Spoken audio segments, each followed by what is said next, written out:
بسم اللہ الرحمن الرحیم۔ السلام علیکم ورحمۃ اللہ وبرکاتہ۔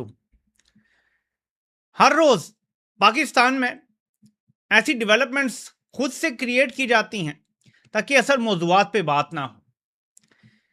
سائفر لیک ہوتا ہے، اصل والا سائفر، تو کسی ایم پی کا سکینڈل کھڑا کر دیا جاتا ہے، پھر کسی ڈرگ ڈیلر کی کہانی کو بہت زیادہ بڑا چڑھا کے بیان کیا جاتا ہے، اور اب جب ٹرمپ نے حکم دیا ہے کہ اسرائیل کو تسلیم کرو تو پاکستان میں نیا سکینڈل شروع کر دیا گیا ہے۔ پی ٹی آئی کے 50 سے زائد ایم پی ایز نے وزیر اعلیٰ کے پی کے خلاف گروپ بنا لیا۔ خبر کیا ہونی چاہیے؟ خبر ہونی چاہیے کہ امریکہ پاکستان پہ دباؤ ڈال رہا ہے کہ اسرائیل کو تسلیم کرو، تو ہمارے پاس رستہ کیا ہے؟ خبر ہونی چاہیے کہ سائفر لیک ہوا ہے، عمران خان سچا ثابت ہو گیا ہے، تو کیا باجوہ اور ندیم انجم نے ملک سے غداری کی ہے عمران خان کی حکومت گرا کے؟ کیا اس غداری میں شہباز شریف، آصف زرداری، بلاول زرداری، مریم نواز، فضل الرحمان، یہ سارے اس غداری میں شامل ہیں؟ اچھک زیبی آپ کر لیں، سارے کیا اس غداری میں شامل ہیں؟ یہ سوال ہونے چاہیے۔ اگر پاکستان میں میڈیا 10% بھی آزاد ہوتا تو آج موضوعات یہ ہونے تھے، لیکن موضوع کیا بنا ہے جی؟ سہیل افریدی کے خلاف بغاوت ہونے لگی ہے۔ فوج کو آج تک یہ بات سمجھ نہیں آئی کہ سہیل افریدی کے خلاف بغاوت ہو جائے، سہیل افریدی گھر چلا جائے، کوئی فرق نہیں پڑے گا، آپ اسی طرح ذلیل ہوتے رہیں گے، عوام میں نفرت اسی طرح بڑھتی رہے گی، ملک میں لاقانونیت کی وجہ سے بربادی معیشت اسی طرح جاری رہے گی، بے روزگاری اسی طرح بڑھتی رہے گی، غربت اسی طرح بڑھتی رہے گی۔ آپ جو مرضی کر لیں، 1000 سہیل افریدی آئیں، شہباز چلا جائے، اس کی جگہ محسن نقوی آ جائے، آصف زرداری کو نکال کے میر جعفر خود بیٹھ جائے کرسی پہ، کوئی فرق نہیں پڑے گا جب تک اس ملک میں نظام کو آزاد نہیں کیا جائے گا، جب تک نظام کو ٹھیک کرنے کے لیے فوج بیرکوں میں نہیں جائے گی۔ بات کرتے ہیں کہ کس طرح میر جعفر جب پھنسا، تو میں نے آپ کو کل بتایا تھا کہ بھاگا بھاگا چین پہنچا ہے، اور لیٹ تھا، ایران کے دورے کے بعد آیا تھا، اتنا کوئی ریسٹ بھی نہیں کیا تھا، بھاگا بھاگا چین پہنچا ہے۔ تو اب اعلامیہ جو آیا ہے وہ میں آپ کو بتاتا ہوں، جس سے آپ کو پتا چلے گا کہ چائنا سے ریسکیو مانگا گیا ہے اور کسی حد تک چائنا نے ریسکیو کیا ہے۔ یہ جب میں آپ کو جوائنٹ سٹیٹمنٹ ساری نہیں پڑھوں گا، ٹائم ضائع نہیں کروں گا، میں نے اس میں جو امپورٹنٹ حصہ ہے صرف آپ کو وہ بتانا ہے۔ Both sides agreed to firmly safeguard the international system with the UN at its core. The international order, underpinned by international law and the basic norms governing international relations based on the purpose and principles of the United Nations Charter, the two sides agreed to jointly promote an equal and orderly multipolar world and a universally beneficial and inclusive global economic order. Pakistan چین کے ساتھ کھڑا ہو کے کہہ رہا ہے کہ یہ unipolar world نہیں ہے، یعنی امریکہ واحد سپر پاور نہیں ہے۔ یہ چین نے بیان دیا یا نہیں؟ پاکستان اس کے پیچھے چھپ کے کھڑا ہے اور یہ بیان سامنے آ رہا ہے۔ اب یہ ملٹی پولر ورلڈ ہے، یونیپولر ورلڈ کا دور ختم ہو چکا ہے، اور انٹرنیشنل قانون کے مطابق دنیا چلائی جائے گی۔ ٹرمپ جو کہہ رہا ہے کہ میں یہ ڈیل کروں گا تم اسرائیل کو تسلیم کرو، ایسے نہیں ہوگا، یعنی چین ہمیں ریسکیو کرنے آ گیا ہے۔ اگلی پڑھتے ہیں paragraph. Both sides agreed that it is essential to firmly uphold the victorious outcomes of World War II and oppose any attempt to revive fascism and militarism. The two sides expressed support for the post-war international order underpinned by international legal documents such as the Cairo Declaration and the Potsdam Proclamation and other principles of international law for the maintenance of world peace and security and safeguard historical truth and international justice. دوسری جنگ عظیم کے بعد ایک role based order جو بنا، بعد اب اس پر بھی میں سوچ رہا ہوں کہ اب بات کرنے کا وقت آ گیا کہ جو سو کال رول بیسڈ آرڈر تھا، یہ ایک ملک کے لیے تھا کہ امیگریشن جائز ہونی چاہیے، حقوق ہونے چاہیے، فلاں ہونا چاہیے، سب ایک ملک کے لیے بنا تھا، اور آج آپ نے دیکھ لیا کہ وہ ملک کیا کر رہا ہے۔ اور علی ایک علیحدہ چیز ہے کہ ٹرمپ جو اپنی دنیا بنا رہا ہے، ٹرمپ نے جو اپنا بورڈ بنا لیا ہے، چین نے اس کو مسترد کر دیا ہے اس پیراگراف میں، اور پاکستان جوائنٹ سٹیٹمنٹ کا سگنیٹری ہے کہ وہ ہوگا جو دوسری جنگ عظیم کی فتوحات کے بعد قائم کیا گیا تھا آرڈر، اس پہ چلیں گے۔ آپ کو پتا ہے نا، چین پہ، روس پہ الزام ہوتا ہے کہ یہ انٹرنیشنل رول بیسڈ آرڈر کو نہیں مانتے۔